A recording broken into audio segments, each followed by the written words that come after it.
My name's Paul Beniston and I'm principal trumpet in the London Philharmonic Orchestra.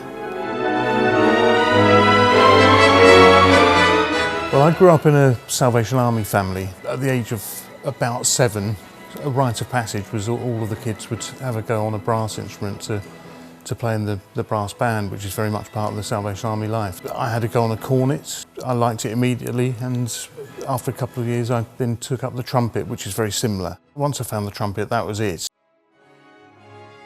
As principal, in some ways the buck stops with you in terms of the brass or the trumpet section style and sounds. So that's something which is a responsibility, sometimes a pressure, but when it's all fitting well together, as it generally does, it's rewarding to something I can be proud of, I think. So if I'm leading the brass section, there might sometimes be details about where to breathe or balance or attack or note lengths which need to be discussed. But to be honest, I find I very, very rarely need to say much at all because we've been playing together so long. I think instinctively we know what we're going to do. But if we can, between us, sort of provide a united interpretation, that gives the conductor something to work with, I think. We have 3 trumpets, myself as principal, Anne McAneny on second trumpet, and Tom Nielsen, who's the principal trumpet. He's been with us for 2 years. Anne's just done 25 years, and I've been just over 30 years. The sort of the wider brass section, we've been together for a very long time. So I think I worked out between the 7 of us, we've probably got about 135 years combined.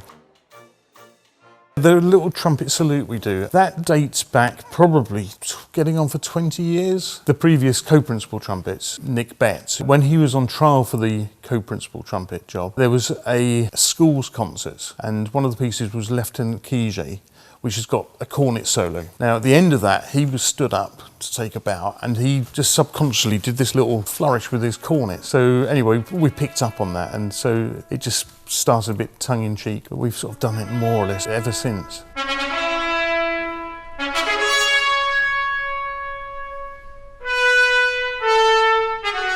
I don't get nervous in the sort of butterflies in the stomach sort of way, but I'd be lying if I said I was absolutely cool. Something like Mahler 5, it's such an important thing. In a way, one of the difficult things is it's not actually that difficult. Any half-decent trumpet player can play it, but it's a very different thing when you've got maybe 3,000 people watching you do it. Over the years, a few times I've stood up and done concertos. I always used to feel more relaxed doing that than playing a solo in the orchestra, because I think there's this sense that if you're playing a concerto and you mess it up, it just reflects badly on yourself. But if you get Mahler 5 off to a bad start, you've let down getting on for 100 of your colleagues. I think the way I'd put it is it sort of spoils your day a bit. I wake up and I'm sort of a little bit in my own world for things like that, or Ausgesprächsorchester, or maybe pictures and exhibition, because I'm just sort of focusing from the moment I wake up until maybe when the concert comes, might be 12, 13 hours later. But the problem with the trumpet, there's never ever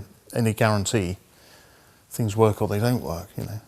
Students, I often, for example with Mahler 5, I will say to them, when you're in your bedroom practicing it, you've got to imagine in as much detail as you can that actually you're in the Albert Hall, and maybe it's on telly and being broadcast. And so put the pressure on yourself when you're practicing something like that.